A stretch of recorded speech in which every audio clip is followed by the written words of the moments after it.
I am so good. How Yeah, are you? I am so good also. This Yeah, is episode 100, and it is going to be a fantastic show. we are Uh, so excited. oh my gosh, so excited. Hmm. And our first, we have a couple of guests today that we're going to talk to. We're not going to pick a word of the week this week. So Hmm. if you've tuned in before and you've kind of gotten used to the format, this is going to be a little bit different because Pat and I never imagined we'd be where we are today with episode 100, right? Right. And so some of the guests that I kind of picked, Pat knew I was going to ask some people. Um, Hmm. but two of the two guests we're going to actually have today, I think kind of started their careers this way. Not that unscripted is a career for us. We started this as something Yeah. fun to do, and it makes people Hmm. laugh and it brings them joy, and that was all we were hoping to do. Hmm. So, Pat, are you ready for our first guest? I'm ready. All This right. is a Well, big surprise to me. it will So, be a big surprise. So I'd love to insert a drum roll here as I hit the admit button. oh, Pat just saw I the see, name. I see your name. Pat just saw the name come up on the screen. Did you see that, Kris? Pat saw your name come up on the screen and she went, oh, because she didn't know. I didn't tell her you were coming. I am coming. I am here. I am here. I'm Hi, nice sorry, to I am meet in a hotel room with a lot of stuff behind me, so I hope this is all right. It is perfectly fine. We're happy you're here. Happy to be here. Thank you for having me. Yeah. So I'm I can always trying now to figure out formally where to look because when I look at the wrong place, I'm like, what? What's happening? That's all right. But Trust for us. those of you listening at home, we have with us I can call you this now, my dear friend, Kris Anderson. And Kris, you want to tell everybody kind of, what your job is? What do you do? Who is Kris Anderson? That's a good question. I've been asking myself that forever. I am a performer. I'm an actor, writer, producer. I have a show that I created years ago called Dixie's Tupperware Party that ran off Broadway in 2007 and started touring in 2008. I'm currently in Washington, D.C. at the Kennedy Center doing a 4-week run here, ending my 16th season on the road. Wow. I'm busily working on creating the 17th season, which until the theaters announce things, I can't announce things publicly because they have to be the ones that lead with all the marketing and the push. So, but we have shows. By we, I mean my team. The show, the team.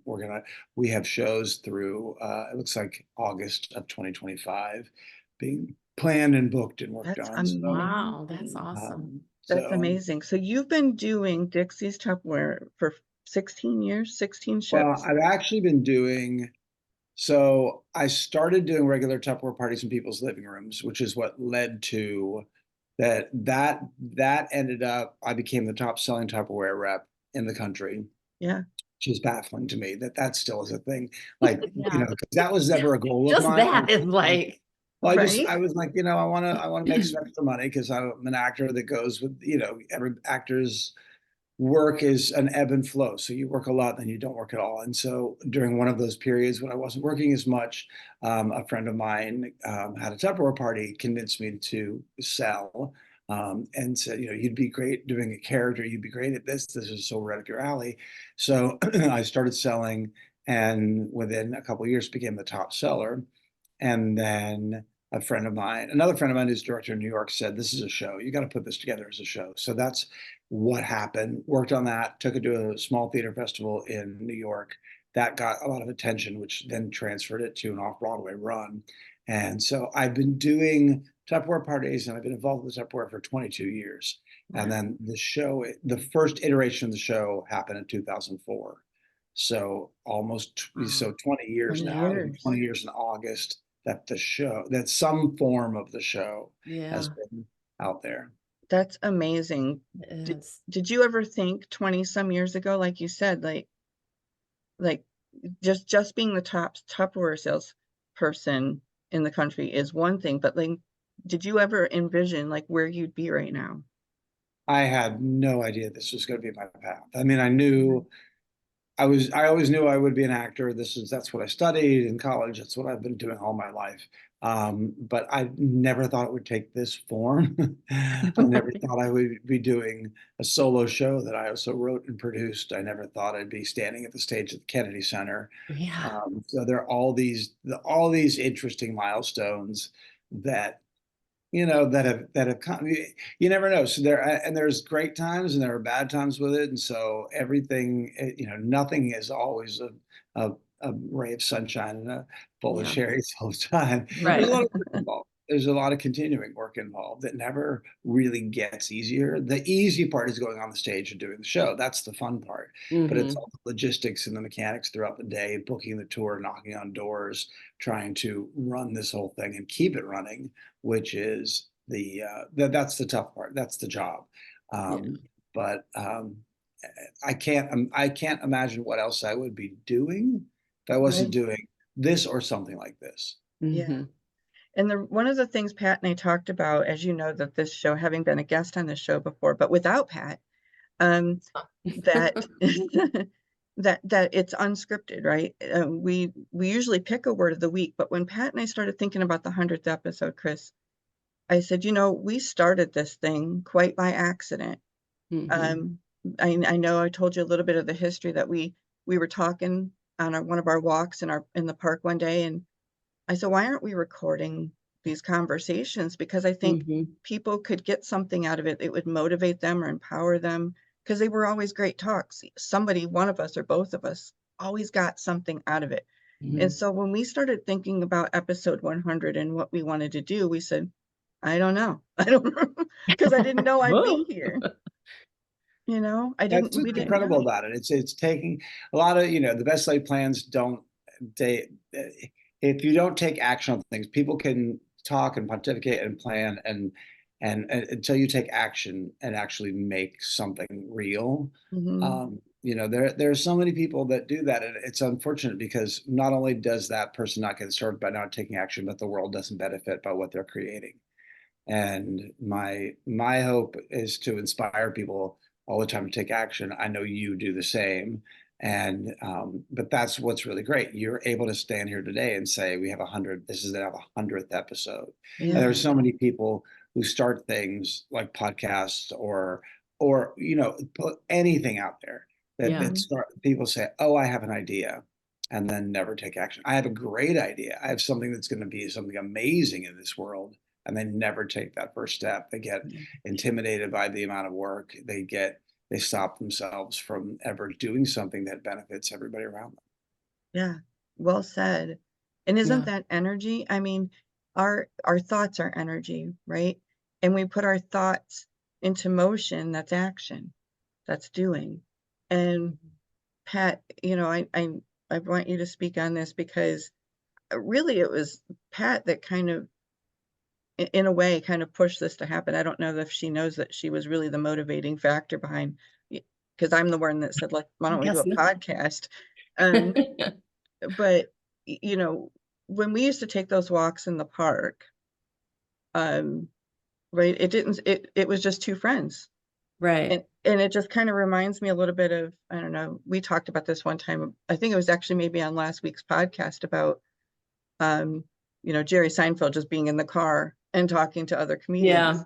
Yeah. Like that's Yeah. kind of how it felt, like just being in the park. What are your thoughts about that? We were just in the park having conversations. Well, I think one of the things was that, and honestly, you and I really didn't even know each other that We well. didn't.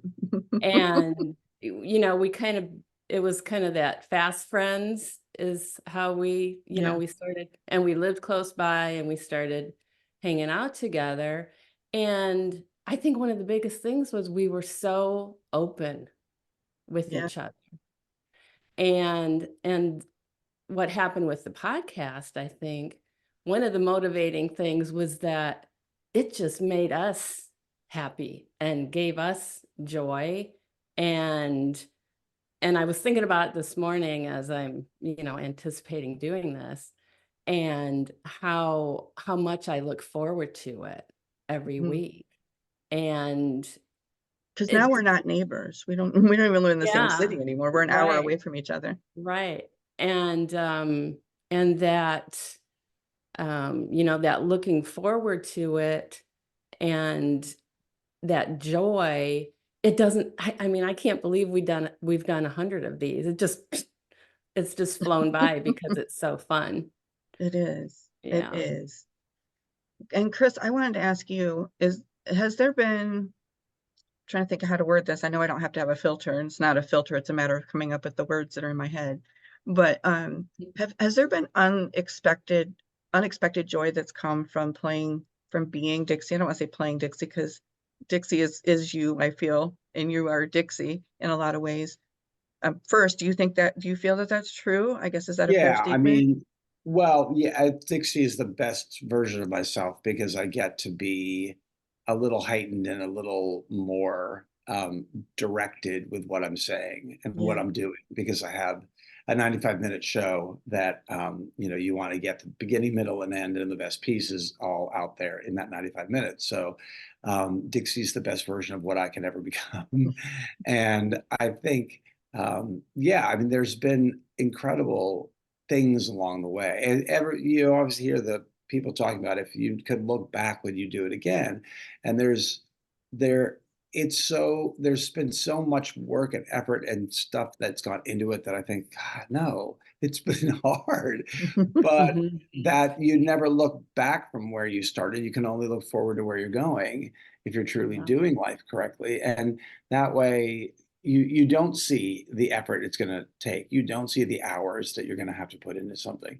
You just hopefully have a good vision of what it's going to be like, and hopefully it will match or be better than that vision. And there's a lot of outside factors that are out of your control, but the things you can't control them in the best way that you can, and put your best foot forward to them, and just know in your person what you're capable of, and challenge yourself. If it doesn't scare you, you're not doing it right. That's, you know, Oh, as the old saying goes. Yeah. But yeah, there have been incredible. The audiences have been great. The kindness that people have shown me. I've had ongoing relationship. You are being one of them. I've had people that I've met at the show or met through um, my social media that have connected with the character, that don't know me, that I'm not part of their world, but the character is.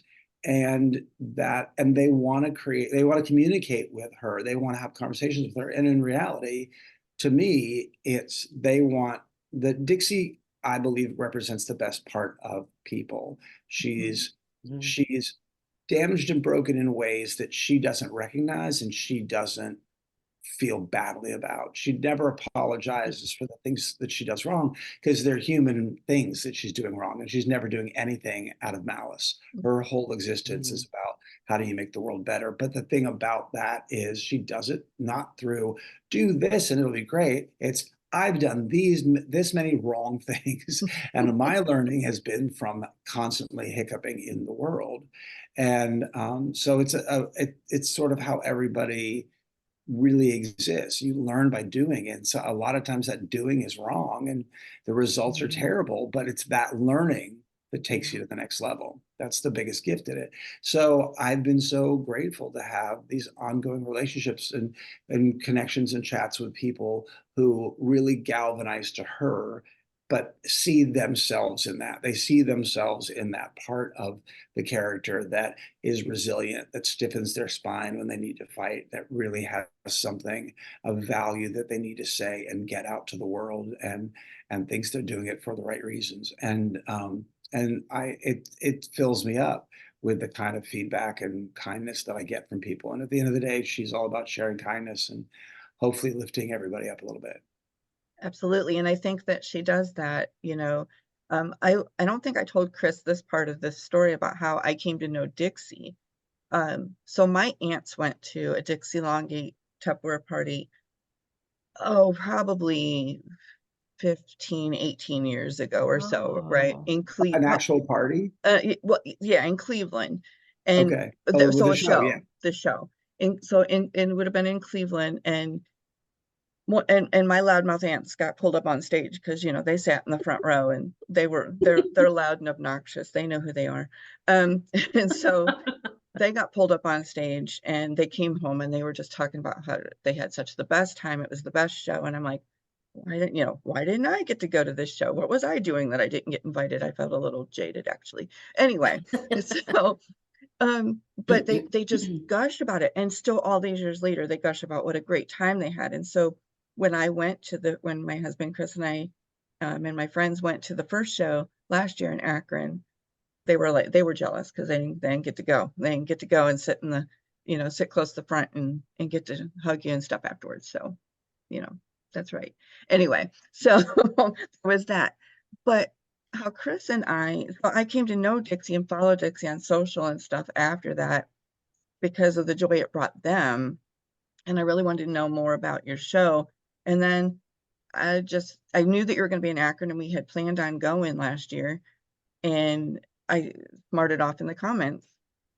It worked out for me. And I said, oh, you know what? You'd be great on my podcast. And lo and behold, he messages and says, Oh my God. Dixie messaged and said, you have a podcast? And I was like, oh my God. I had a real fangirl moment behind the screen when I was reading it about 4 times before I wrote back confidently and said, yes, I have a podcast. Would you be on it? And Dixie graciously accepted and was on last year. Well, Pat was moving away from me. I was going to say, I'm sure that was the weekend I was moving because Yes. I couldn't get away from that. Dixie came on and kept me company that week on the podcast. So you got to be, you were, you don't know this, it just dawned on me now. You have, besides Pat, have been the only other true co-host I've had on Unscripted Energy. I feel good about that. Thank you. That's not easy work to step into Pat Jones's shoes. Oh, please. I can only imagine. No. Oh my gosh, that makes me like even more. No, and it made me not just love Dixie more, but then when I got to know you as a human being. And, that's those are the things that I get to cherish and keep for myself. That Kris will know what I'm talking about, picking on Kris a little bit, rubbing some things, kind of giving it back to him, giving him things to think about. We have a good time in our chats. But serious stuff too. When I had a recent health thing, he was one of the first people I messaged and said, hey, I could use some prayers, or just thinks, if you think a thought, think of me, because that energy ripples out. And so that friendship is real. Like when he talks about those connections that he's made with people, like I truly feel that and benefit from that. And I'm grateful for it. So thank you. Thank you. I appreciate that. That's very kind. Yeah. As you do on this show, and as you constantly talk about, it's about, like you said, the ripples. It's about putting things into the world that are going to lift other people up, because I think the world is better when everybody is functioning at their best and being loved and experiencing love and compliments and seeing what's great about their existence and being here. I mean, we seem to be getting into unfortunately, a pattern in this world where it gets so complicated, especially for younger people. I have 15 nieces and nephews, and going through the world these days as a young person, trying to grow up through the digital age, and where everybody's opinion gets to be stated and has in everybody's eyes some weight. You can just go at any minute and throw something divisive up on a platform, on somebody's personal pages. You can DM people. I mean, you can get to everybody in one way or another.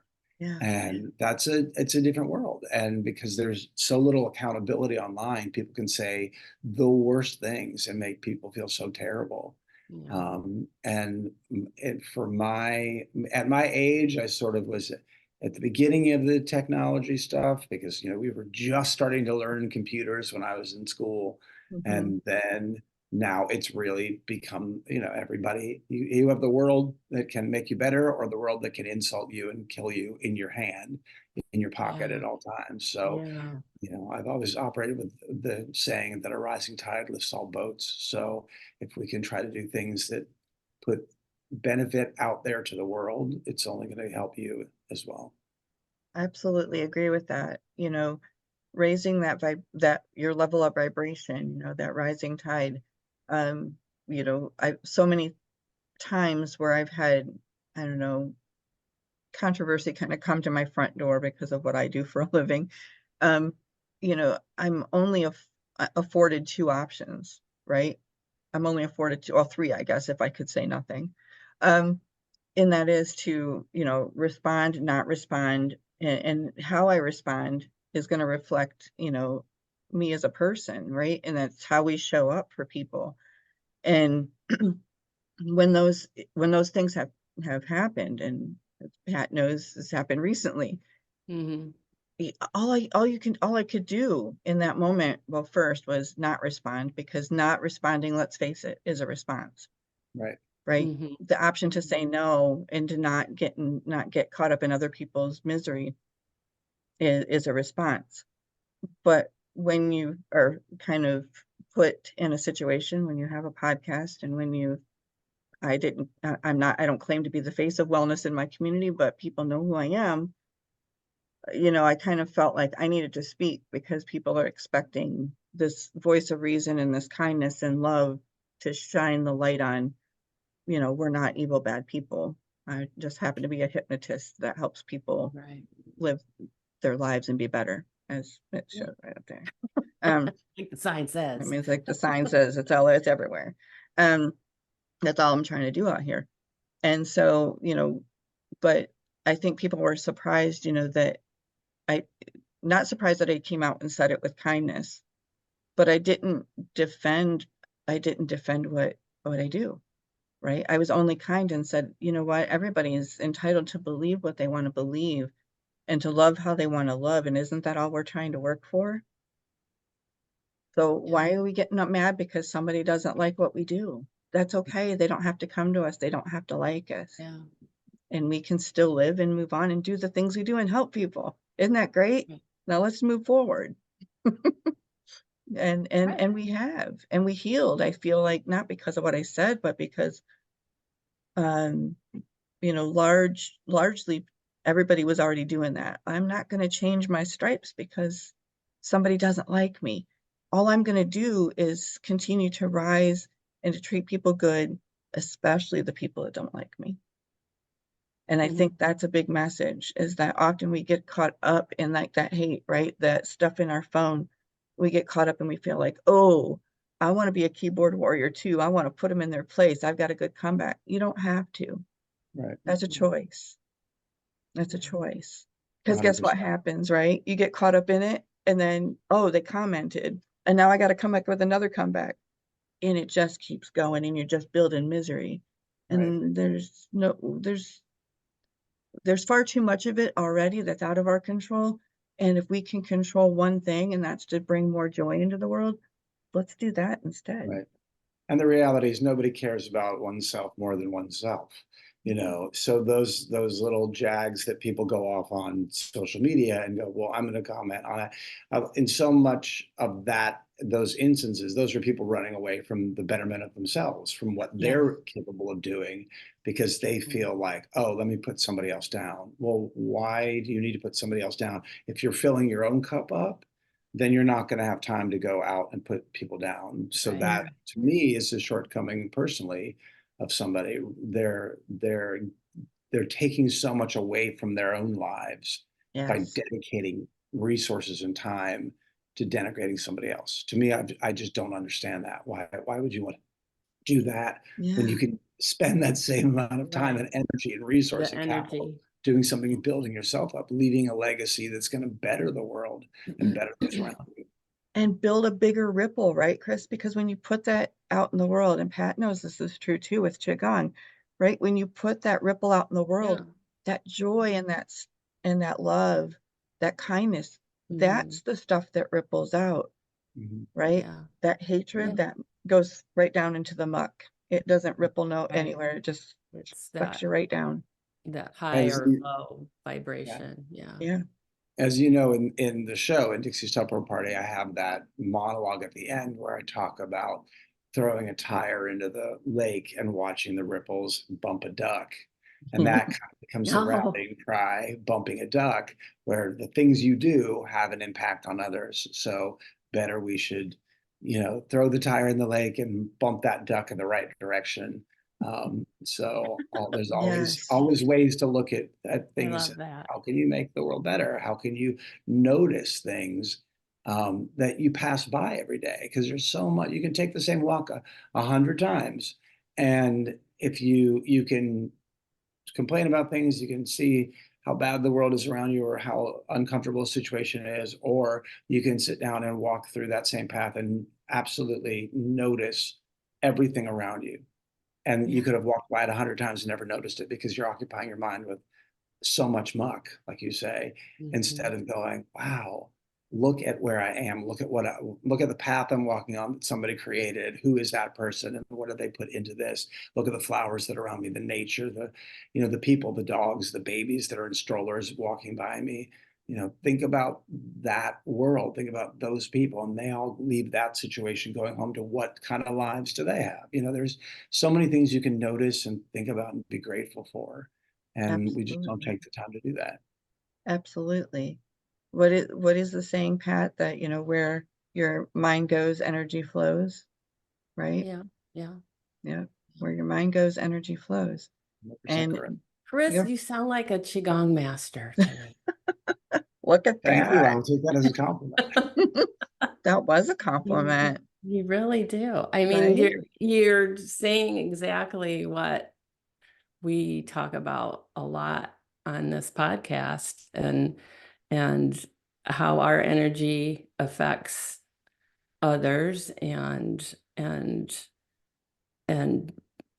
noticing and being in the present moment, and stillness, all those things that you were just saying.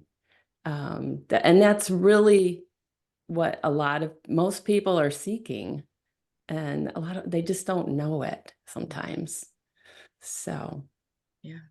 They don't yeah. One know of the it. things that I get to do, which to me is so, it just feels so good after every show. I'm out in the lobby, and invariably a line of people form, and I get to talk to them and hug them and spend a minute with different people, asking them questions and finding out how, who they are, how they are, what's great in their lives at the moment. And it's always so fulfilling to me to take that extra 15 minutes to 30 minutes at the end of the show to do that, to really, people are very kind and they are like, Yeah. oh, I get to hug you. But to me, it's always the reverse. I get to hug them. I get Oh, to that's so reach out to great. them in a fun way and learn about them. And people are very kind. They just share wonderful things with me, what they're going through and how words in the show maybe affected them in a certain way that they hadn't planned on. They didn't think the show was going to have a moving moment and touch people. And so Hmm. that's always my favorite thing to hear how things affected them and how they're going to take action moving forward. I had two ladies last night that came to the show that both were, and I never would have known this. They were both, one is currently in chemotherapy, but they're both cancer survivors. And Hmm. I got to, spend a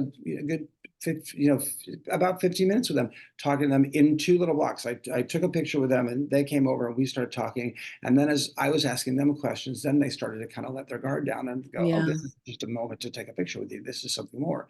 And then they both Yeah. revealed that. And we talked about that and where they were in their process. And it's amazing to think here are these people that are just passing me by, but now I have a slice of their lives that I got to Yeah. be part of and be present to going, well, I'm not important, but what I can do is take this moment to go, I support you. I'm cheering you on. I have people in my life that have been through this, so I have an understanding of it. I Yeah. can't ever put myself in their position, but I have an understanding. And what I know from my understanding is be there to support, be there to champion, be there to cheer somebody on and go, look, you have these, as you say, these positive vibrations for every piece of support that goes Yeah. great. I want the best for you. And I can't wait for something good to happen in your lives. I can't wait for you to get through that chemo. I can't wait for you to ring that bell. If you know cancer survivors, they have the Yeah. bell that they ring at the end of their treatments. And so it's nice to have that moment and connect. And then they think, oh, I have another person now that I can add to the list of people that support me. So Yeah. when I'm having a bad day, I can think back and maybe that small conversation will be top of mind for them. Yeah. And so that feels good. Yeah. And anyone can do that. Anyone can take 5, 10 minutes, a minute out of their day, even just to smile at somebody or say hello. You just don't realize sometimes what those few minutes can mean to another person. And for someone like you who meets so many people every day almost, yeah, your ripples that are going out, that's just changing people's lives, really.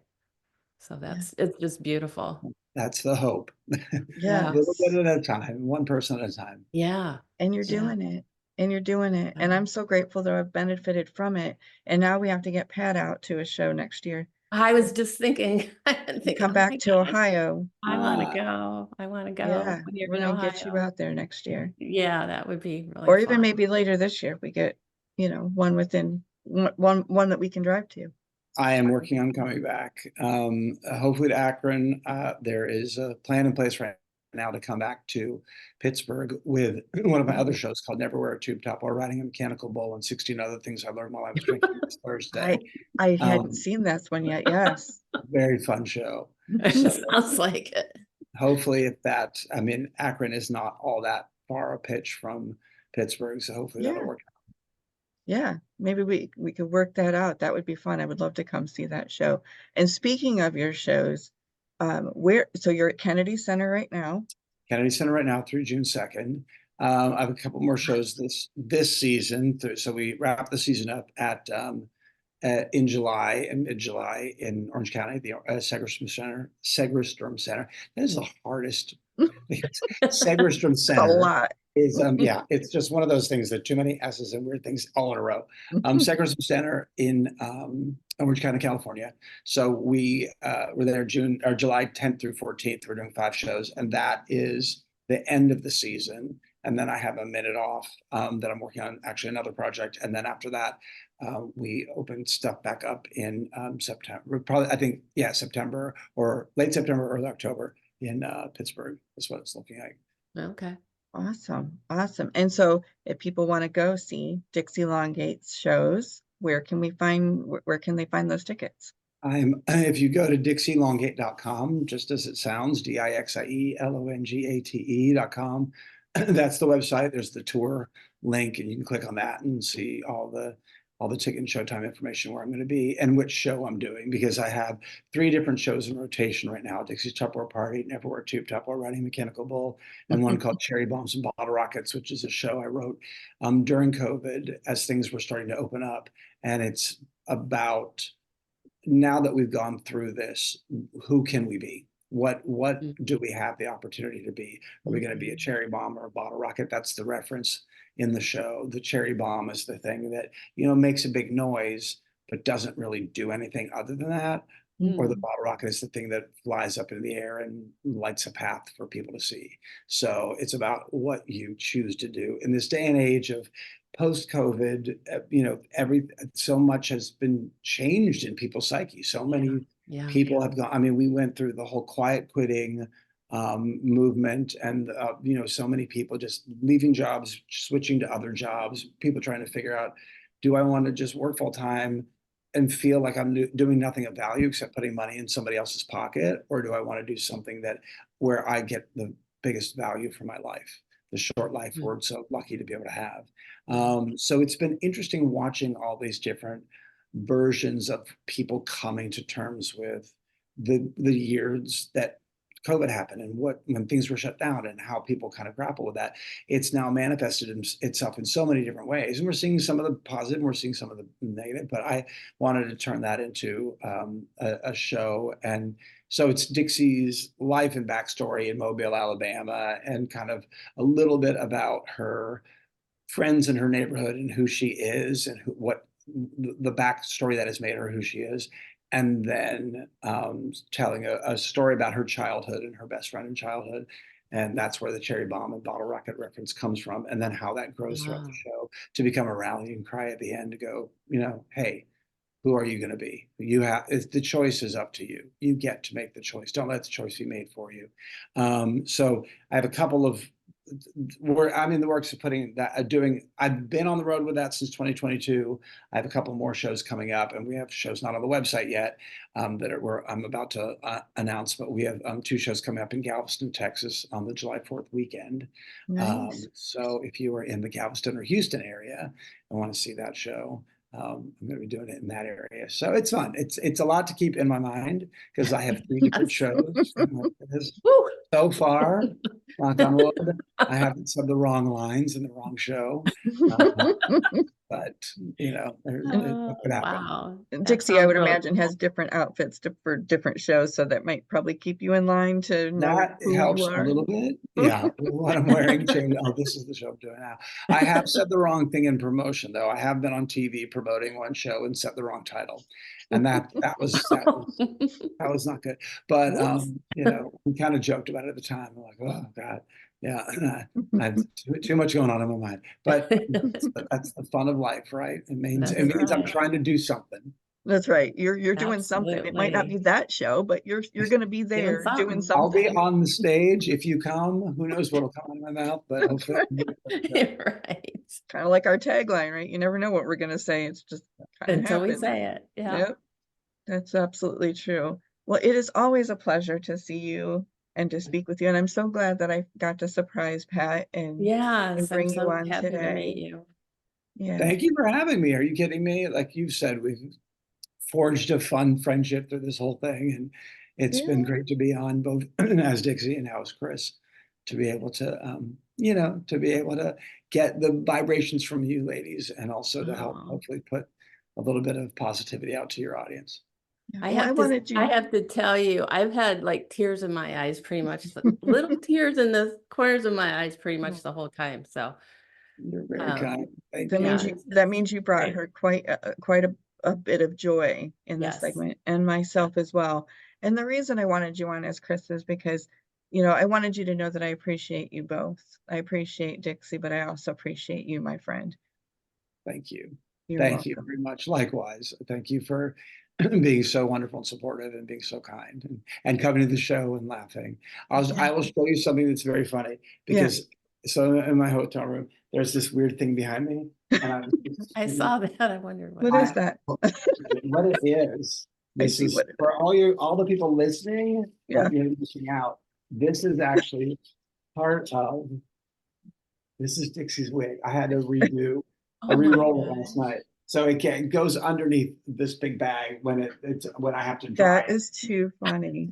So yeah, so you had to do a roller set like that. So you can see Dixie. That is pretty cool. Oh my gosh. But yes, I just caught sight of that in the screen. I was like, oh, I should just call it out, right? Yeah. So she's never too far away from me. She's always telling me to do something. So she said, take my hair out of that bag. Take me out of the bag. I can't breathe. So no, thank you so much for having me on and for letting me share more time with you this morning. Oh, we appreciate you so much. And I look forward to bringing Pat to the next Dixie Longate show, whichever one it might be. So now I've got 2 more I've got to see. It's a crapshoot. You never know what it's going to be. So, all right. Much love to you. Thank you. Likewise. Thank you so much, ladies. Have a good one. Happy 100. Thanks, Kris. Thank you. And there you go. And with that was my friend Kris Anderson, who plays Dixie Longate, touring the country and the world, bringing joy to people. Just absolutely amazing. Did you have any idea when I said I had a surprise for you that it might be Kris Anderson? No. Yeah. Well, you ready for another awesome human being? Okay. I can do this. This guy might make us cry too, but here we go. I'll let you take your drink in 3, 2, 1. Welcome back to the second half of Unscripted Energy, celebrating 100 episodes. And we had an amazing, Pat's dancing over here. We had an amazing first guest, Kris Anderson. aka Dixie Longate, came on to surprise Pat, and Pat's still tearing up, Kris, Yeah, at the joy that I'm you brought her. just so excited. That was so great. Yeah, absolutely wonderful human being. And speaking of wonderful human beings, another friend of the podcast is about to join us. He may or may not make us cry. Those of you who've been listening long enough and following me on social media long enough know that he is my sworn frenemy, and I am his sworn frenemy. Let me Did I introduce to know you this? folks. Yeah, you know this. Did None I know other. this? Yeah, Okay. I think you know this. None other than the one, the only, the Damn I'm Pretty fitness model hypnotist. Oh Here he my comes. gosh, that cracks me up every time. Here he comes, Jim Kellner. Is he going to be looking pretty this morning? Let's see. Let's hope so. We will find out. What do you think, Pat? Did There he he pass the is. test? Damn, you're Whoa. pretty. She's been What's waiting all that? morning to say that, I think. At some point, send me your address, and I'll get you a couple of these in the mail. You need Oh, them. nice. I like it. Damn right. Yeah. Welcome, Jim Kellner. Thank you. Thank you. He didn't have the privilege of hearing how I introed him, and Pat said, "Do I know this? Do I know this?" Wow. What didn't she You know know? what she said? She You wanna said tell you're sworn frenemies. Sworn frenemies for life. Absolutely. Okay. Yeah, the best kind though. Okay. Yeah. Well, that's what I thought. I'm like, Yeah. No, it's all in good fun. It's all in good fun. I mean, there's just some people that because of their beliefs, and it's their all over behaviors, it's Let's all just get over it- the pineapple, right? Just get it I out mean- there already. I mean, Isn't it? I don't like the way you said it so flippantly, Pat, because it's a very serious matter, of course. But yeah, there are just certain behaviors that I find reprehensible and inappropriate, and I can't be friends with those people. So, but Nora's a nice person otherwise, so of course we can be frenemies. So remind our listeners, Jim, you are pro pineapple on pizza. Am I Whoa! How dare you? I've been slandered. With it, which did I totally get that wrong? oh, Nora put you up to that, didn't she? No, I didn't. That was completely all her. I This had is no idea she was gonna do unscripted, that. all right? I This love is it. That- unscripted. Totally I am- uncharacteristic of her. And I I am- totally had that wrong. I am So pro. Nora is pro pineapple on pizza. Indeed, yes, she is. That's why we aren't frenemies. We're friends. Oh, Oh, folks, I just want the folks at home to know that, other than that, Nora's a perfectly reasonable person, wonderful in many ways. the Unfortunately, jury's she still does out have on a, that. Well, Okay. so now all right. you know, Pat. Yeah, Now you we've know. got I that knew out of I knew it was going to come up. It always comes up because it is a I know. bone of contention between us, and indeed. I know. I believe enjoy me, I Mr. know. Kellner's company in spite of it. Hey, I just got a message from somebody wanting to book me in.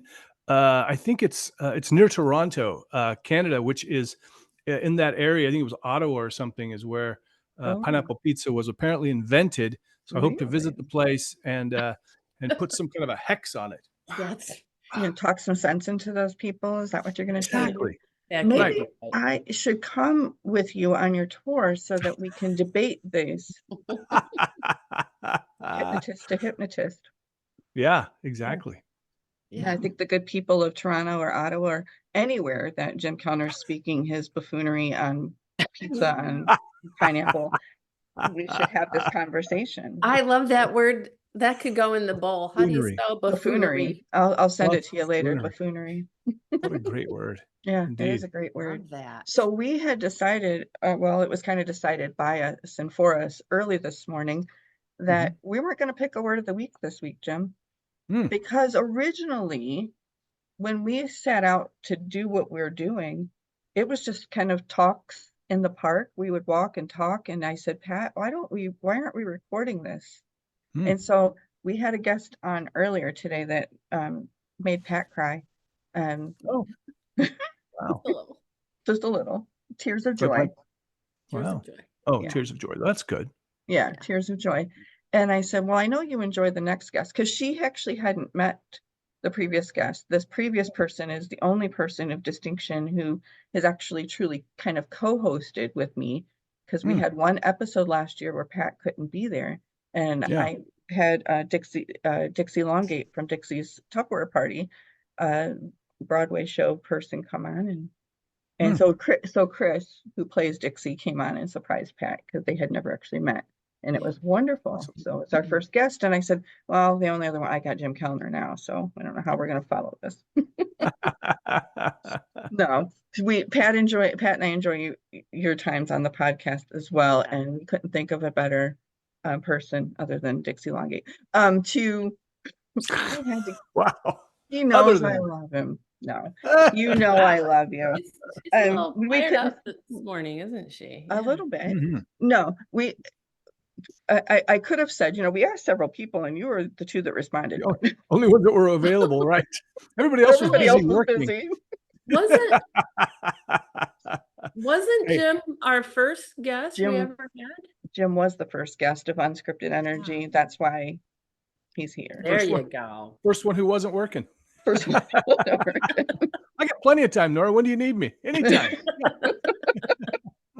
Well, that's not truly fair, because Jim actually has done something, Pat, that he talked about when he was our first guest. Yeah. And he's actually yeah. done now. He's wrote a book. Oh, that's right. He's an Yes. author now. Oh, I thought it was. I'm sorry, I didn't realize that. You thought he was a drag was queen the- also? Is No, that no? Totally passable. Totally passable. We Look at that. can't stop her. I thought it was the your conference that you. Oh, Maybe well, you that talked as about your well. confers. Well, there's that too. I got Yeah. lot I got a to lot do. of You are irons just- in the fire. By the way, there's the book right there. It's non-published yet because I'm still waiting for to get all the other There you the go. blurbs in and the foreword and all that stuff. I Nora's like got the another title. copy. I like She it. helped with some of the proofreading. Thank you. Yeah. So talk about your great. book. Oh my Tell God, us I'm actually about getting it. a call from that place in Canada. Woohoo! Right? Well, that they must be listeners. They must Exactly. know. Not published yet. Oh my But- gosh. Yeah. So tell us about your book. So I know that when we talked to you as a guest last time, and you and I've talked about it in the past about, writing and you wanting to write. Is this your first book? You've written other stuff.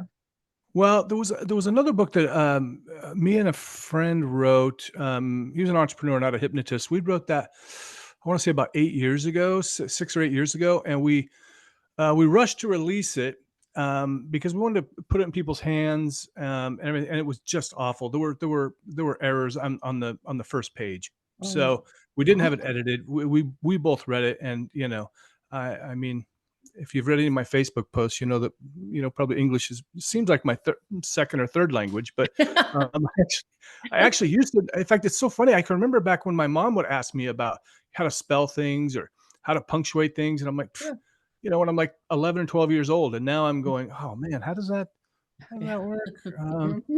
And so it was just awful. And we finally pulled it, and I finally did get it re-edited, but then I was waiting for this book to come out, and it was it's been so it's short This answer. is your first solo project. First solo book. Yeah. That's awesome. Are you happy with this one? You know what? I'm happy. I'm happy enough. That's what I'm going to say. Because Okay. I get that. Because you know what? I keep, and I keep getting recommendations too. Oh, what if you did this and this? And I'm like, God, if I do that, then I got to send it back to the editor again. And that's going to delay right. things. There's some proofreading things that I can make changes, but as far as like the structure of it and stuff, I'm like, no, that'll come in another book, because I think I that too know. many of us. What's that? I said, Yeah. I know. Yeah. Overthinking. This is the virtues of the chakras. Overthinking. 4 years. But you've put out so many books. I mean, well done. Well, But- I have 3, but yeah. That's so many. I mean, really, that's a lot, Nora. But so many people get hung up on, and I did too. This idea of it. Well, it's got to be perfect. And one of the things that I love about, so I took Richard Nongard's write a book in 12 weeks. It's been Yes. more like 36 weeks, but because big things came up in between. But Yeah. what he says is there's one chapter that's going to be the worst chapter. And I was like, oh, you know what? In the greatest of books, there's one that's not going to be quite as good as the rest of them. And so that would give me some freedom to go, you know what? There's a page that's not going to be as good as, there's a paragraph that's not going to be as good as the rest of the book. Yeah. That's okay. So I'm pleased with the message. That's Good. the important thing. Yeah. Yeah. Feel good Yeah. about that. Do you find that in your writing process with this book that you also kind of had a little bit of liberty with the fact that this is my lived learned experience, this is my viewpoint, and it's going to fall to the people that it falls to, and some people might Yep. not get it, and that's okay? Yeah. Well, that's kind of the reason for the title too. You know, I kind of wrestled with the title because it just occurred to me one day, because it was going to be called, the original title was Be Better. And because you know, my whole goal is like, you know, not everyone wants to go and do big things. They want to be a little bit happier. They want to do a little bit, you know, do a little bit better at work, have a better relationship, that kind of stuff. But the title, I was just driving one day and it was like, and I was thinking, see, I wrote it for a specific person, but also some people around me, sort of, you know, and some clients that I've worked with and stuff. And so this just came to me, you know, because I was thinking about this Facebook post that this person had written, and I was like, your life sucks, man. You know, and here's what you need to do, you know. Yeah. But people don't take that well. Right. So I was like, you know, what if I put out a book that, you know, if I just titled the book that, and I think the great thing about it is it kind of weeds out the people that don't need to read it. You know, if you see it, your life sucks, and you go, my life doesn't suck. Great, it's not your book. Mhm. Pass. Go to the next one, or give it to somebody whose life does suck. Maybe they Yeah. don't know it either. Yeah, and the thing is, I'm trying to be a little bit funny in there, Yeah. in places, because I Mhm. want to deliver the message in a funny way, and hopefully, you know, make the I information stick. And Yeah. think you delivered on that. Yeah. oh, thanks. Good. You're welcome. Have Yeah, you read That it, was- Nora? I have. Okay. Yeah, Yeah. she did some All right. proofreading. I Yeah. did Oh, proofreading great, for it. great. And took it with actually took it with me on vacation. It went with me to Mexico. So All Woohoo. right. I got to read it on the plane, thanks to Nice. no entertainment on Southwest Airline. I'm Oh, like, yeah. oh, look, I don't need entertainment. I've got Jim Kellner's new book. Yeah. That's right. That is the So, downside of Southwest. yeah, I like it otherwise. I mean, I like the airline Oh, yeah. otherwise, but yeah, no, I like your new book. I like, and I think for me, and you know, people maybe that don't know Jim won't maybe necessarily get this, but I think it will follow through even if you didn't know Jim, that I really feel like the person that wrote the book was speaking to me. Like, you know what I mean? Like, Mhm. I could really feel your story and your voice in those instances when you were talking, you know, and I won't want to give too much stuff away, but like, you know, when you're talking about your early years and about your mom, and like in those sharing like those kinds of stories and stuff, I really like felt like I got to know you more as a person. And I love books like that because it kind of draws me in. I want to know more about the reader, and I'm going to read more about what they have to say, because you know, for me, it's like I could see my own life experiences in there. It's even though my life right now doesn't suck, I still have moments that, you know, Sure. are unfortunate or have a bit of suck to them. That's life, right? Yeah. And so when We I'm all do. reading your book, I was I like, was going to say that's relatable. probably most people. Yeah, Yeah. it was very relatable. I thought, Thank you. you're Good. welcome. Well, Well you. done. I'll look forward to it. Yeah. And you know, the interesting thing too is like, you know, like you said, I mean, we all kind of go through these things, and there were a couple places in the book where my editor was like, you need to change this, because I would say something like, and I still wrestle with this issue from time to time. She was like, no, you're the expert. You need to take that out. And I'm like, I don't want to take that out. I want people to know that I'm not perfect. Yeah. Yeah. You're a real person like the rest of Yeah. us. And I feel like, you know, I've been like a, you know, content consumer of some authors and speakers and stuff that do come across as perfect, and I find it's great stuff, but I don't relate to them. I love it when I hear about the loser who transformed themselves, because I'm like, that's me right there. You know, I came from this place to there, so it's much more relatable for me. So I kept it in there. So if people go, Jim's not an expert in this part, well, okay, you're right. I'm not perfect yet. But you know, as my husband would say, what do they call the guy or the woman who graduates last in their med school class? We call Doctor. them doctor. Doctor. Yeah. That's yeah, true. yeah, So, yeah. yeah, not everybody is an expert in their field, even if their diploma on the wall says that, or would assume that they're an expert in their field. True. Yep. It's life. Yeah. We So- can't know it all. As Right. hard. No. I- No, we can't. And that's, I think, one of the things like I said, I love about your book is that it is relatable, that you don't claim to have all the answers, but here's what helped me. Yeah. Yeah. And I think that's a lot of people are going to benefit from that, from reading that book. So Hope so. yeah, I hope Thanks. so. So when do you anticipate it'll hit the shelves? What do you think? I always the think it's about a question, month from whenever anybody asks, it's about a month from then. So it's been that way for like two years now. Yeah, that sounds about right. Yeah. At this point, it's just I'm waiting for. So I've already gotten some great marketing blurbs, and Nora, if you'd like to put one together, I'd love to have that too. Absolutely. Would. So I've already got a few of those collected, but I'm still waiting on a couple. And then Grant Saunders is writing the foreword, and waiting on Love him. that. And Nice. and then I have to go through all the little technical things. There's like I have this whole list of things that I have to. Nora, you would know. The got to get it formatted, got to get the IBSN number, all these Yep. little chores. Yep. Your little punch list of all the things. Yep. Yeah. So I mean, realistically, I would love it if it was out by Hypnothoughts mid July. Hoping for any day, really. That's what I'm just Any it's day's like good. yeah, it's like you just want to kind of be done with it. My goodness, I've read this Oh, book I so many know. times. I am so sick of it. I totally get it. And that's I guess one of the problems with my new book is that I keep reading it and reading it and then overthinking it. Yeah. And probably in the last 2 or 3 weeks or so, I said what I just told you was I'm going to stop doing that. I'm going to read it for Yeah. content and proof it, and I'm going to stop trying to change the story, because I kept trying to change the story, I think, to fit the narrative of the time to please people. But the problem with that is that you constantly are changing it for a different audience, right? True. Instead of writing Yeah. your truth. And that's been a hard thing for this book in particular, because it's so personal. It's such a personal story. And it's probably the most vulnerable. I mean, my other 2 books were pretty, this is what you do, this is what's helped me, kind of, I maybe more clinical, so to speak. This one is not. This one's very personal story about my spiritual journey and why I do things. And it's putting myself out there, which is scary.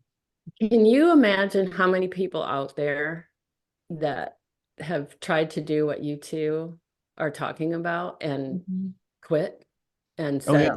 said, I can't. They come to us. They come to us. Yeah, to exactly. Yeah. Yeah, I mean, it would be really tough to not give up on what you're 'Cause it's talking so about. easy I to. mean, yeah. Yeah, it's easy to Yeah. give up. Yeah. So it's a huge, huge accomplishment.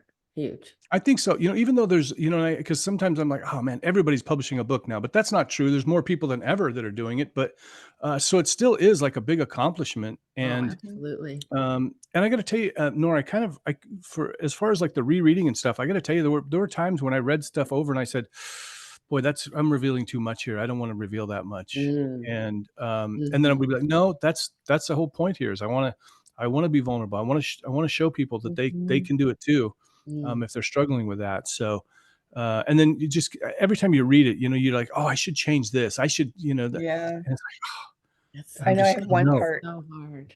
One part in my intro. It's like right at the beginning of my book where it's like every time I read it, I go, I know this is going to piss people off.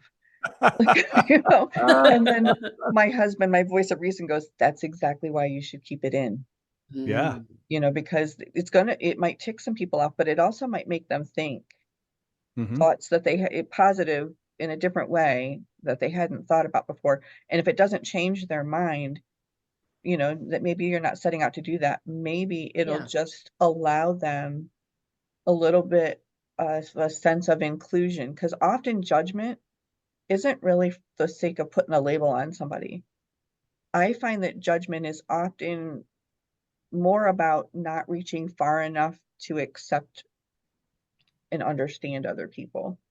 And so that's kind of the thought there behind leaving the stuff in, that I'm kind of like, I don't know how people are going to take this, but this is how I really felt in my journey, and the things I experienced in my community.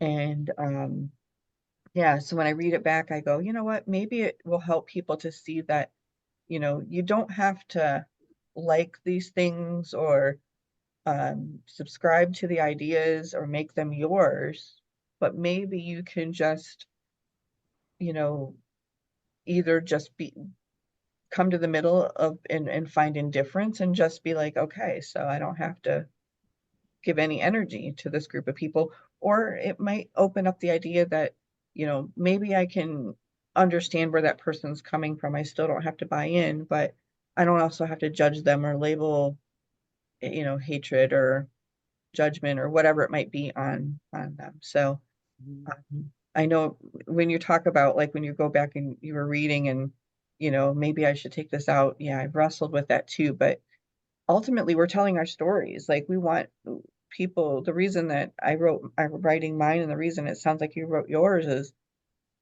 your story helped shape who you are today. And so many people come to us for that change, right? To model that change. So what a better way than to put it in a book and help people to understand that this was my process and my journey. And while it's not perfect and I still struggle, this can be helpful for you too. Yeah, Yeah. 100%. 100%. Also, I try to remind myself too that part of my job as a content creator, and whether it's videos, books, whatever, is to weed out the people that aren't my tribe, Right.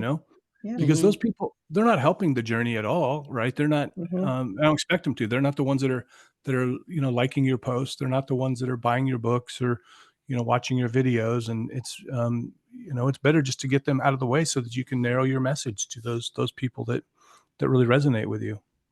Yeah. That's a good point. It's a really good point. So you also you mentioned HTL, but Yeah. you have your own conference coming up. Phew, I got 2 conferences. Yeah. I got one coming up right now is the Pacific Northwest Hypnosis Conference that I co-produce with Anthony Gitch here in Tacoma, Washington. It's the And second year, right? second year. Yep. Bigger and better than before. Love it. Great. Yeah. Yes, I got to, I with the good fortune of going to the inaugural PNC last year, and they did a Yeah. fantastic job. It was Mhm. well received, and I'm so glad that you guys are back for another year, although my grandson's graduating, so that kept us from going to Jim's second conference, but we've already talked about wanting to come back, so Oh, we cool. we hope to be there in year 3. Love to It have you. sounds Maybe Chris will be fascinating. ready to present by then too. Maybe that's where he'll make his presenting debut, is Whoa, at we P. would That'd be love Oh, that. I will tell him that, because he had a really good title this year, and he did submit, and he's actually on the HTL wait list Oh, until cool. we had until we had to back out Right. this year because of Yeah. other commitments. But um, you know, we always love going to the hypnosis conferences, so he was all geared up and ready to do it this year. So maybe next year he'll debut at Pacific and submit, and I think he would love that. Perfect. He loves that audience. And Good. that was the conference where I told you that Kris got hypnotized actually in the lobby of the conference of the Oh, conference center. Yeah.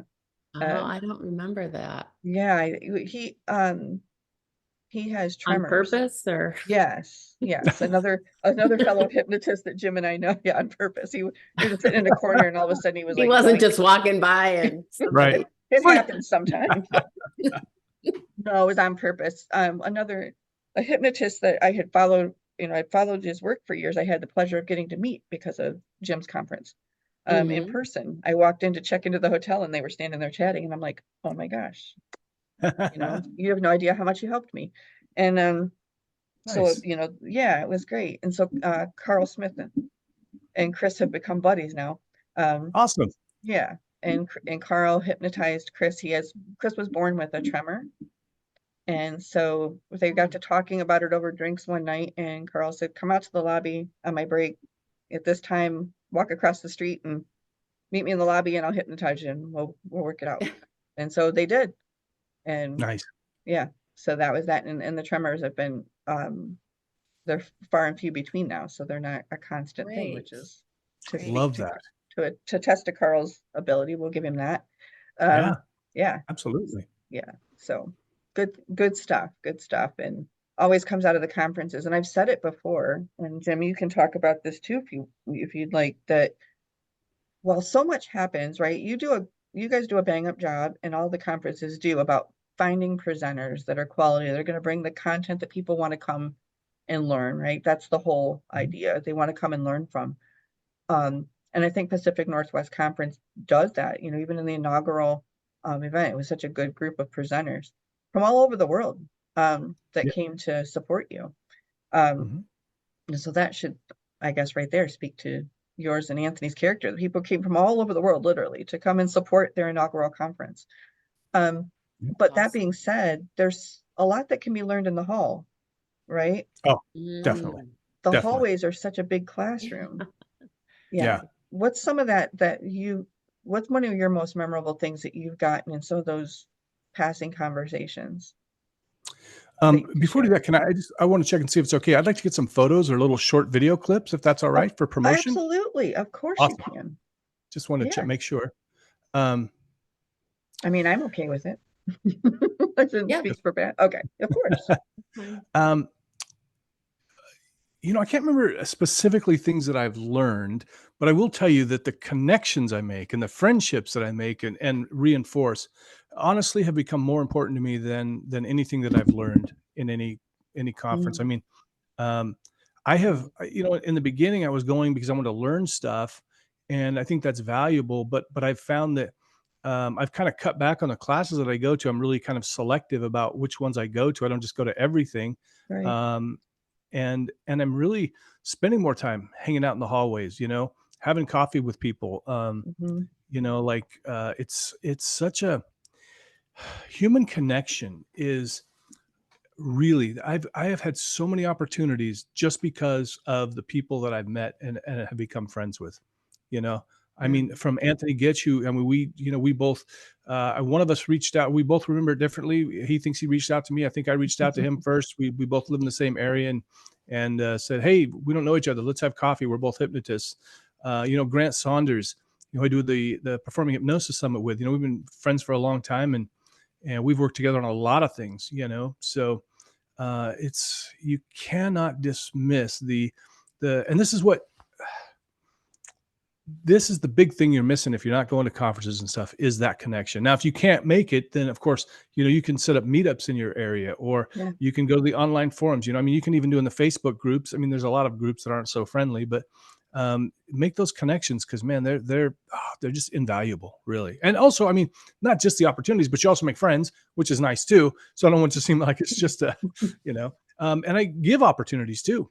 A stage hypnotist, the ones that were connected, we give each other shows all the time. I just booked, a hypnotist for a show that I couldn't do. I've got people booking me for shows that they can't do. Yeah. So it's such a great idea just to connect with other people. It is really a collaborative environment. Like-minded, with like-minded people. Yeah. Absolutely. And that Nora and I can attest to that too. We have our wellness community that, that like-mindedness that brought us together, and and that we know that, if one of our, like if one of Pat's students or one of my clients have something, that maybe we can't address, or I can't get somebody into into the schedule right now. It's like, this resource might be able to help you in the meantime. And I think that's been one of the I guess, saving graces of building this wellness community that we've had the pleasure of being a part of. And for me, a lot of that for me started with that 2019 Hypno Thoughts. I'd been a hypnotist at that point since 2001. I had never gone to a hypnosis conference until 2019. So 18 years I waited, and I chose Yeah. the biggest conference in the world to go to. Yes. Yeah, And then you And by jumped right myself. into doing stage that hypnosis or street hypnosis. That I was awesome. did. I jumped right into Yeah. street hypnosis. It's such a, like, I don't know, just we call it a hypno fam because it really kind of feels like that. Yeah. You know, some people might say, oh, it's cliquey like this group and that group, but I feel like I've never experienced that because Yeah. my very first night, and some people might not know who these people are, but my very first night I sat down and I had my HypnoThoughts like badge on, you know, my lanyard and whatever. And there wasn't hardly anybody in the casino. And I sat at the Alligator Bar, which is where I came to learn that all the hypnotists hung out. But I sat there the first night, there was nobody in there because I got there like a day early to get my feet wet. And one of the guy next to me looked over, it's him and his couple buddies, they were talking. They go, oh, you have an HTL badge. Hey, can we buy you a drink? And we sat and we were talking, and I had no idea who they were. And lo and behold, it was Chris Thompson and Mike Mandel, who are like two of the Ah, biggest hypnotists like in our right. field, really. wow, And cool. and so when I say that I've never experienced that clickiness, I think it's just, I don't know, maybe part of it is the energy I bring because it's this, I'm just try to be accepting of people. Um, Hmm. but also open to the idea that I can learn from anybody. And that's kind of what I go to do. I just go and I really want to learn about the people. Yeah, they can teach me their tricks. And like Jim took me out the first, a group of us, we all went out and did street hypnosis that first year, and that's how we became friends, walking down the streets in Vegas. And just Jim taught me how to do street hypnosis. I'm from the clinical side, and um, I was scared to death that night. I had no idea what I was going to do. But first, Jim was just like, here, just hold my camera and I'll show you. And so I did, and he was hypnotizing people. And I love to share this story if I may. And I know I'm talking a lot, but this is a great Jim Kellner story, I think. Um, he hypnotized somebody who wasn't English speaking, and Jim does not speak Spanish. He did. And he did it through, Jim hypnotized somebody on the street. I believe it was to stop smoking, if I remember right. I think so. Yeah. Yeah, and he said, well, I don't speak Spanish, but do you speak English? And the person that she was with said yes, and they translated. So Jim would tell them what to say, and then they would say it to Oh them. my And gosh, he's hypnotized her through their that's so cool. yeah, through translation. So and if I may, when that got done, they were in awe. But then when they walked away, we were in awe, like, holy, what did How'd we you do just that? what did you just do? He was like, I don't know. I've never done that before. That's really cool. It was really cool. Yeah. And it was a great experience. And you learn those things by taking the risk, because it was a risk for me to travel across the country by Mhm. myself Yeah. into a relatively group of unknown people. Yeah. Amazing. I gotta say, Nora, so number one of my strengths is I've gotten to the point where I just roll with it. So whatever happens, mostly I try not to let anybody know around me that I didn't expect that to happen. So if I'm Yeah. doing street hypnosis and Mhm. something doesn't go the way I wanted it to, I just pretend like I either that's what I wanted to have happen or I didn't notice it didn't happen. Um, Yeah. and I was going to say, I think what you're saying is, so I've heard this too. I've heard from people that are kind of like, oh, I heard there's just a bunch of big egos there and things like this. And I really think that we attract, what we put out in the world. And I think Yeah. you're right, Nora. I think, if that's what you're looking for, that's what you're going to see. And Yeah. hey, not everybody comes up and pats you on the back and goes, hey, I'm so-and-so. We've never met. Yes. But that doesn't mean that they're standoffish. That doesn't, maybe they're shy. Maybe they're uncomfortable doing that. Maybe they're busy. There's all kinds of things. So it's unfortunate that people let those kind of things get in the way. And I just try to tell them, give it a shot. Why not? And a lot of these people, that think there's all these egos, they haven't actually experienced it themselves. Like, Right. oh no, I'm not going to go because blah, blah, Mhm. blah. Well, why don't you go and find out? Because I found out, same thing. I had Mike and Kris, was it last year or year before? Yeah, I think it was last year. I was in the hall kind of setting and getting stuff ready for my class or something. And they came up and started talking to me. And I'm like, oh my God, because I was kind of like, oh my God, I didn't even know they knew me, Yeah. So Yeah. Cool. Yeah. so It's a really, I find large and largely that, the hypnosis conferences, it's like a big family reunion. You get, every family has, you might have aunts and uncles that you'd rather not speak to. I mean, I suppose Right. that happens. But it's always just been a wonderful, just inviting experience. And, because of that, I got to meet you and Yeah, be absolutely. your sworn friend of me. So That's very right. cool. And I love you and Kris. We had Yes. I had a terrible time with Kris in Vegas because I was gonna wonder if you were gonna tell this story. oh my Lord, it wasn't his fault. I don't remember whose fault it was. I think it was Mike Brody's We'll fault. I blame don't know. Mike. Somebody's fault. Because we're trying to get some good promo shots for him. And you know what? It was a hot day. We were all tired. We were hungry. We couldn't find our way back where we were supposed to try to get back. And people didn't seem to know how to get there either. And Google Maps wasn't working or something. And Vegas will do that too. Yeah. and finally, They we just found like, out. guys, why are we doing this? It'll cost us like $20 to take an Uber back. Why are we going through this? Right. Because you guys So- have a good story to tell on the other side of it. That's It's why you true. went through it. Yeah, exactly. How they got kicked out of the Bellagio by the security. Oh, it was just a crazy day. Yeah, Yes. crazy. Didn't make friends with your Uber driver, from what I understand, because the puppet wanted to do all the talking. They had a Well- puppet with them in this journey, by the way. Of course that they was- did. Is it safe? Can I call them puppets in 2024? Or do they have some other name? Is it okay? Mike's not going to be offended if I called it a puppet, is he? It's so funny. I was just thinking about that this morning for some reason. Like we keep coming up with new terms for things because the words or phrases that we were using all the time have become offensive. But then eventually the words that we're using now in phrases will become offensive. Sure. And so we just have to keep reinventing when we could just go, hey, look, it's not an offensive word. It's a description, whatever. Move on. Yeah. Yeah. But I mean, I say that not having the condition or thing that somebody else may have. So maybe surely they're going to see it differently. Yeah, of course. But but back to that conference. Yeah, you guys have this story to tell, and Exactly. yeah, and it made for a great memory. Although they were quite hangry and sweaty and not real thrilled that they didn't get content when they got back to the hotel, but a laugh. Yeah, A good laugh. Yeah, we couldn't get some good models to hang out with the puppet. Yeah, but we'll call them that, models. Yeah, models with the big feather. I feel like there's more to this story. There is. There's a lot more to this story, but no, it was a good story.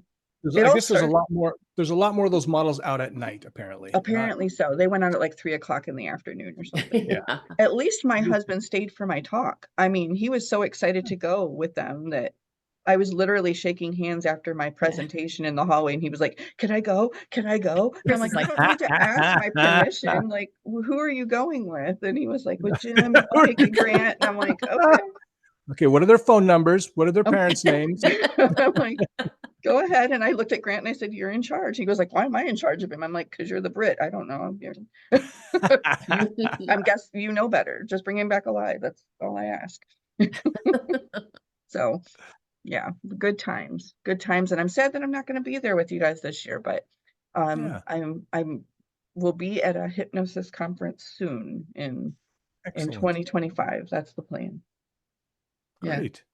Yeah. So I think Pat, did you have a question, Pat? Because I had another question I was going to ask him, but I thought I wanted I to don't think pause and so. ask you. I thought you I had did. something. I forgot. She had that look on her face like she I don't was think thinking so. something. If it comes back around, or Okay. feel free to jump in. So remind our listeners, how long have you been a hypnotist? Well, interestingly, I got trained in actually, I guess about the same time as you did. It was actually 2001. Mm-hmm. Yeah. Wow. And I immediately didn't do anything with it. So Same. I don't know that my training was as good as it could have been, unfortunately, but you don't know if you don't know. It was the only place I knew of that did hypnosis training, And I saw their ad, and so I went there.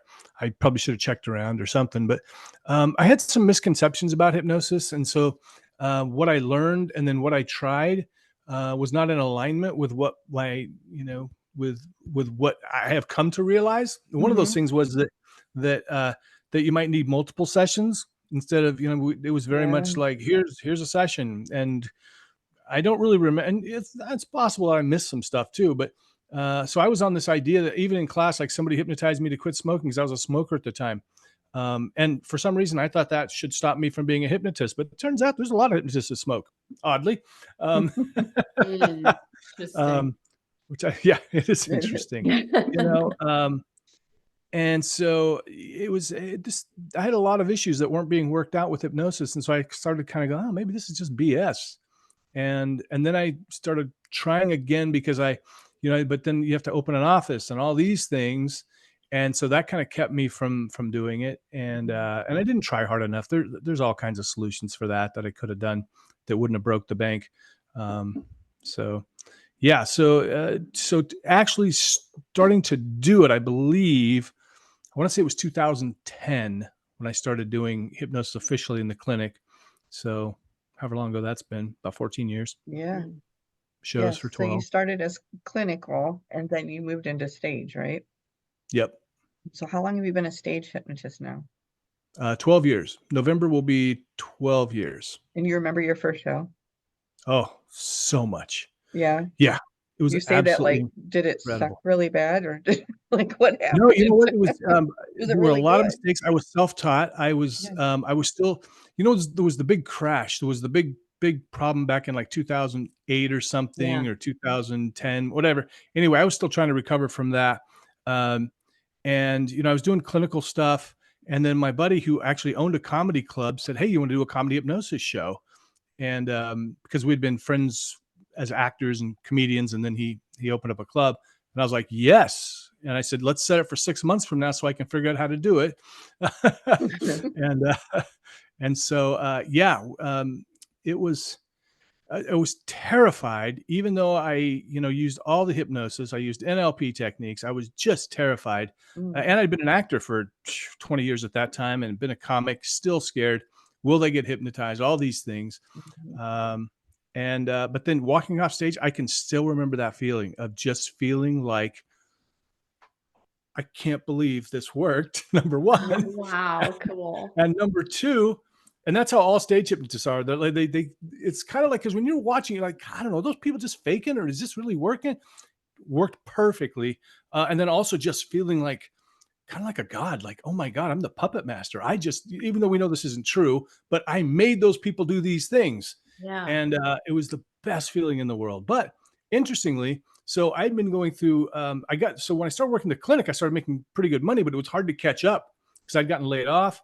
And so interestingly, my car got repossessed the night of my first show. Really? Oh, wow. So it was one of the best days and one of the worst days. And the way they found me was because I'd been promoting the show. So they Googled me. And, oh my gosh. Yeah. Because that's what the repo guy told me that the next day when I called he actually walked in and gave his card to the club owner, not my friend, but his dad, gave his card to him. And then Kevin was like, after the show, I was like, so I'm telling my friend who was doing sound for me, and my son actually went with me. He was going to CJ that was going to open for me, and then my son was going to do sound for me.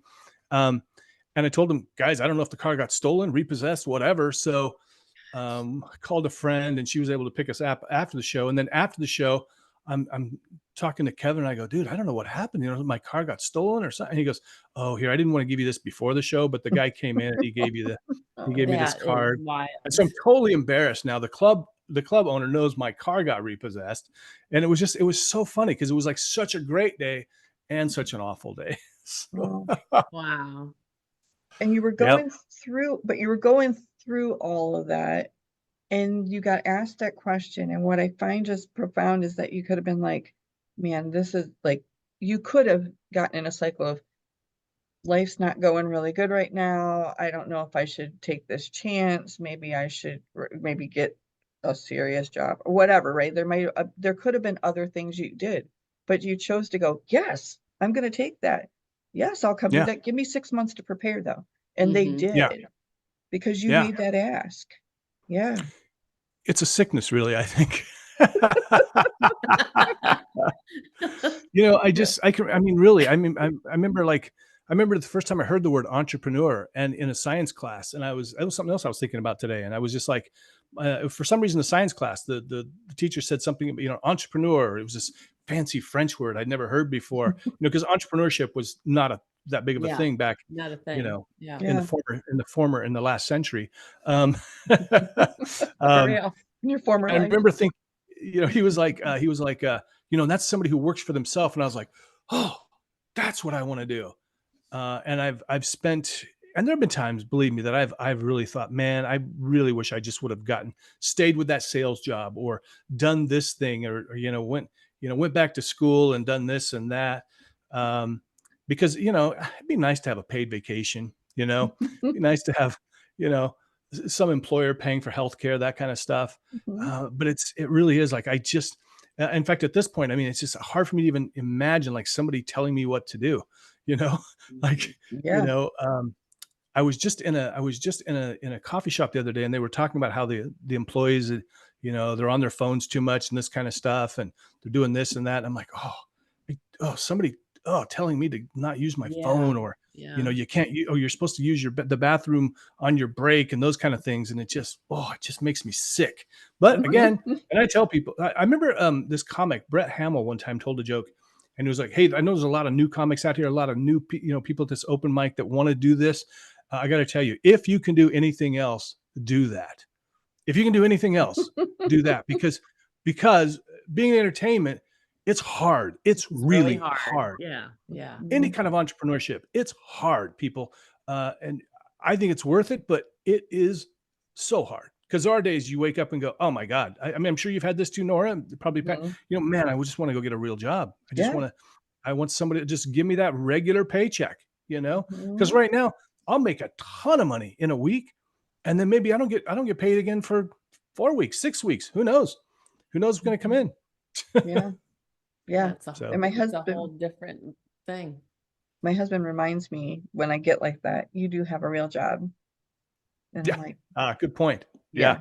Yeah, He's like, you do have yeah, a real job. You pay rent, you pay utilities, you go in, you right. help people, you Yeah, come home. I'm like, yep, that's Have true. to today doesn't have feel to like a stay win today. motivated. What was that, Pat? You have to stay motivated. You do You have to do. stay motivated. Yeah. And I think sometimes, and this is the thing maybe hypnotists don't talk about, because we always just want to talk about how great we do and how much we help people, and we do, right? Yeah, It's a rewarding profession. But like Jim alluded to a little bit ago, is, sometimes they might need more than one session, and there are hypnotists in our field that don't buy into that. It's like, I can get you done in one. And it's like, okay.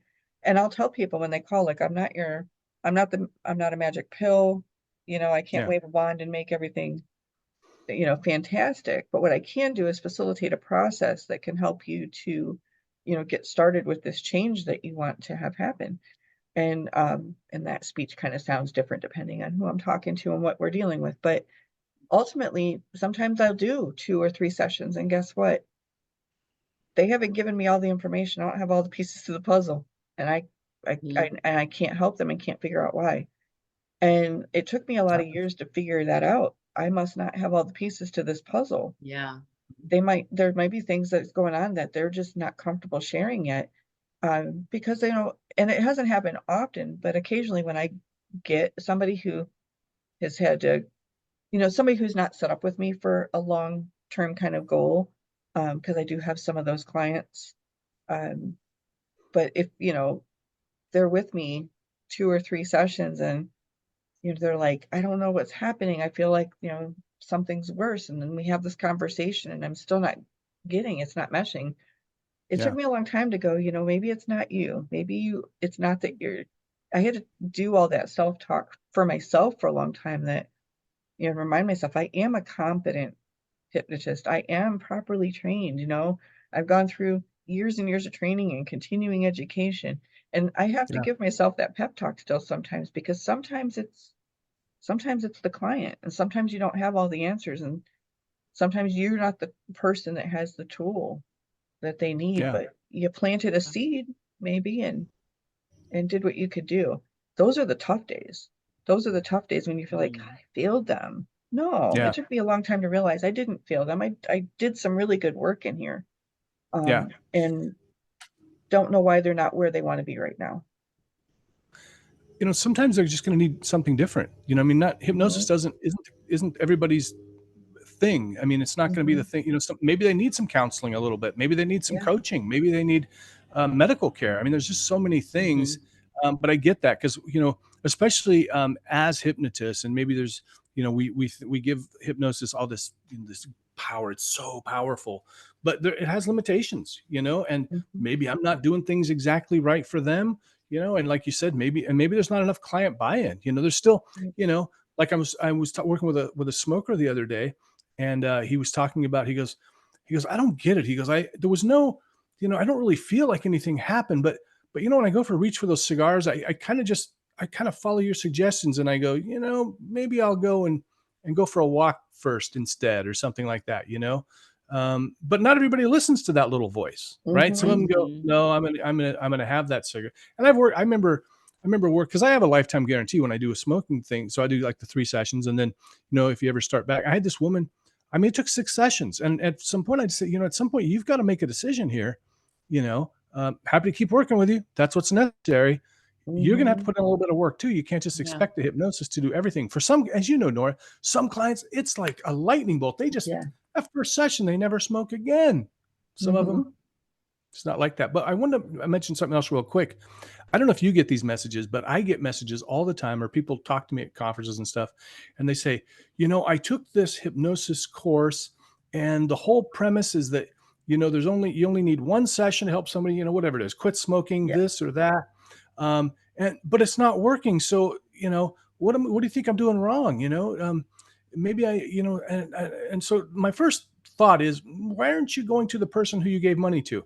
That's number one choice. I don't say that. But the other thing is, like, I think that we do a disservice when we put too much emphasis on that 1 session. And I do understand expectation and everything like that. But, if you tell a client, look, you're going to be done in 1 session, and then they do the 1 session, tomorrow they pick up a cigarette, they go, well, hypnosis doesn't work. No, it's not that at all. Right. And the person and the hypnotist is like, well, what do I do? Work with them again, keep helping them until they're done. If you told them it's only 1 session and it takes more, do more. Yeah. It's such an unrealistic thing, in my opinion, that you could help every single person with this one strategy 1 time. Yeah. And sometimes it happens like that. It does. Sometimes. But sometimes that second session, my first question to them is, well, tell me what was going on when you decided that you thought you wanted to pick up that cigarette, or that you did. Just tell me what happened. And I just give them space to talk. And maybe it's, I got stressed, my boss yelled at me, whatever. I'm like, well, then we're not doing smoking cessation today. We're going to do stress management. Let's change the strategy. Because they're giving me everything I need to help them succeed. But oftentimes we just don't listen. We get so caught up in, I can do all the tricks. I know all the things. We don't know all the things. The clients are giving us the things. We happen to know how to facilitate some really cool processes that help them figure out a different way to think. That's kind of how I look at it. And it's a really cool job. Look what we get to do. I love it. I love it. And there's so many other things we can do, like, I've moved into event stuff, and you can write books, and you can create videos, and you can create recordings, and there's just so much. Yeah. So much. Plus, you're the coolest person in the room. When you go to a party or something, you're the one everybody wants to talk to. Yes, it is true. And I'll share this before, because I know that I know we have limited time with you today, but we could talk to you for another hour if we wanted to, probably more. But I will share this with you, that I recently went on a trip with my husband. He won for his performance at work, and it was with other coworkers who won for their performance. Now, it was a nerve-wracking trip for me, because this is the company I left in 2018 to start this company. Oh, cool. But he still works there and has had great success. And so it was a little bit like, oh my gosh, I'm going to be back with people I haven't seen in 6 years. And, the questions are going to come up. And they did, with the people that would know. But what Mhm. ended up happening was, you know, he didn't tell anybody what I did for a living. He just said, my wife's Oh, coming along. And so then they're like, oh, well, what do you do? And I was like, he didn't tell you? And they're like, no. And then I'm like, well, I'm a hypnotist. Whoa, you're what? don't look in my Why did eyes. that never come up? Right. Yeah. So it's it is, you kind of become the spotlight when you say that, and then everybody wants to know. And I booked 2 clients off that trip, so Ooh, yay. sweet. Nice. Thank Right you, on. honey. Yeah. Right. Yeah. So if people want to work with Jim Kellner, where can they find you? Where can they do? Or if they want to hire you, because I know you don't always take one-on-ones a lot now, but Mhm. where can they work? How can they work with you? I work with select clients one-on-one. If they're highly motivated, and I do, I refer people all the time to other people. If I have like the inclination, they're not as motivated, I'm like, I want you to work with somebody else. But mostly I work with people that are doing great, but they want to do better. That's Mm. kind of my criteria now. They can just go to my website, jimkellnerhypnotist.com. If they go to jimkellnerhypnotist.com/free-hypnosis, they get a free hypnosis download and they can get connected there. Um, my email. So it's funny, I just noticed, I was trying to send a link to people who wanted to book me for a show. And I looked on Mhm. my website, the mobile version, and oh my goodness, it's hard to find out how to contact me, which is Well, now you really know. bad. Uh-oh. Really, really Oops. bad. So, yeah, as soon as possible, I'm working on getting an easier way for people to contact. I mean, the fact that anybody has hired me at all since is mind-boggling, because I'm looking and I know my website and going, where is it? And I know on the desktop version, it's got the email and the phone number, but yeah, which is a terrible thing. Like if you're in business, review stuff, make sure people can get a hold of you. This is Lord knows, what not to Lord do. knows how many, yeah, Lord knows how many people I've missed because they're like, forget this. I'm not gonna keep trying to track this guy down. So I mean, I guess I got the velvet rope going, because people that want to work with me, they got to work really hard to They get gotta there. work really hard. Yeah, Yeah, you gotta really want it, people. I mean, his repo guy found him, so you can exactly. find him. That's what I'm saying. Good They found, callback. yes, Good one, Nora. They well, can also just email jim@jimkellner.com. If that's hard to remember, damnim'mpretty.com will also help you find me. awesome. Well, thank you for being a guest on the 100th episode of Yes. Unscripted Energy. We Woohoo! appreciate Thank you. you. Yes. Woo! Nice. I'm so Yeah, glad you guys are still going. That's awesome. it Thank is. Who'd you. have thought? Who'd have thought 2.5 years in, and here we are. Yeah. Yeah. Sweet. Yeah. Well, thank you. And we appreciate you and the time that you took today. And with that, we will be right back to close up the 100th episode of Unscripted Energy. Stay tuned. All right. Hello, everybody, and welcome back as we wind down the 100th episode, the special episode celebration of Unscripted Energy. We had 2 fabulous guests today. Yes, we did. Yeah, thanks Was again to Kris Anderson and to Jim Kellner for being our guests on our 100th episode. We really appreciate their time That was and really, their really great. sharing of themselves. Yeah. Oh, Yeah. did you have a takeaway from, either part of those episodes that you just wanted to share before we go into our closing? Yes, and kind of goes along with our format. I'm going to say one word that is my takeaway, and that Okay. word is inspiring. Yeah, I like that. It was Hmm. absolutely Hmm. inspiring. Yeah, yeah. They both have just such this natural, they might not realize this about themselves, but they have such natural grace Hmm. and Hmm. humanity. It is truly inspiring. Yeah, Yeah, I yeah. love that.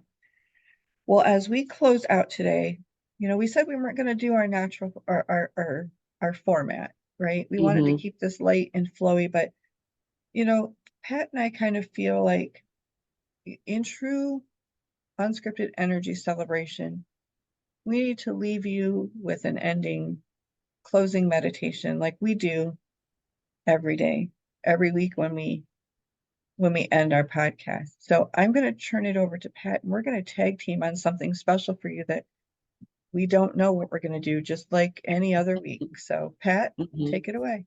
Okay, thank you. And I'm rubbing my hands together.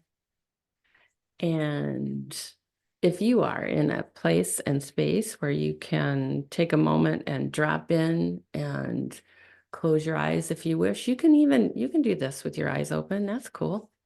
And we're just going to drop in for a moment to really kind of soak in what an inspiring time we just had with our guests, Kris and Jim, and the time that Nora and I get to spend together.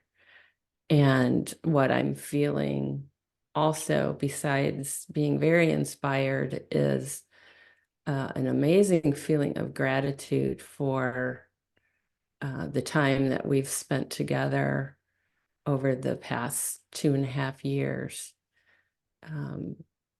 Just having fun with this podcast and a lot more.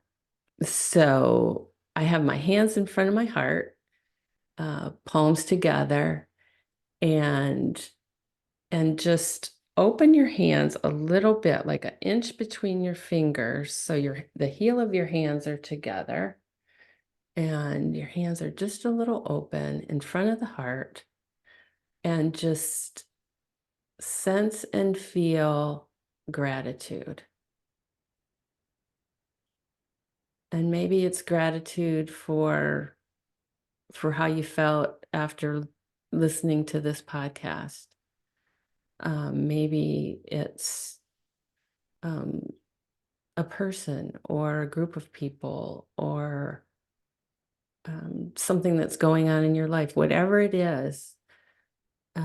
Like we talked about, noticing the somewhat seemingly insignificant things that there is to notice in the world, and really how significant they are.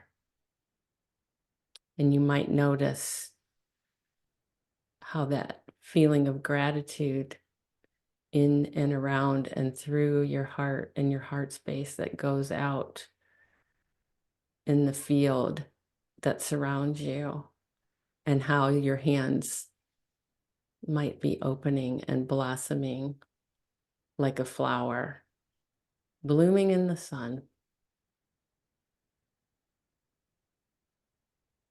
Take a nice deep breath into that gratitude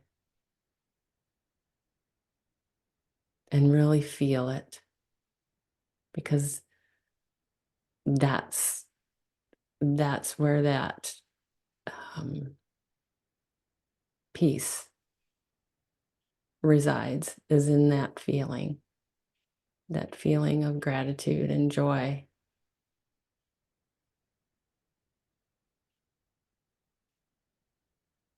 And take that feeling with you into the rest of your day or evening.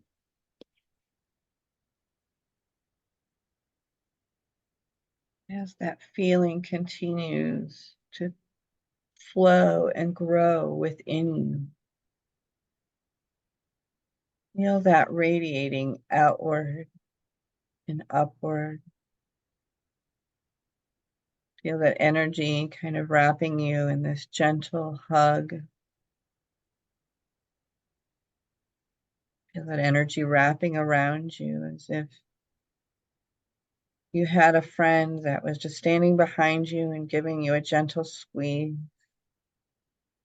Might even feel your shoulders kind of slightly pushed together and release, as if that squeeze actually happened.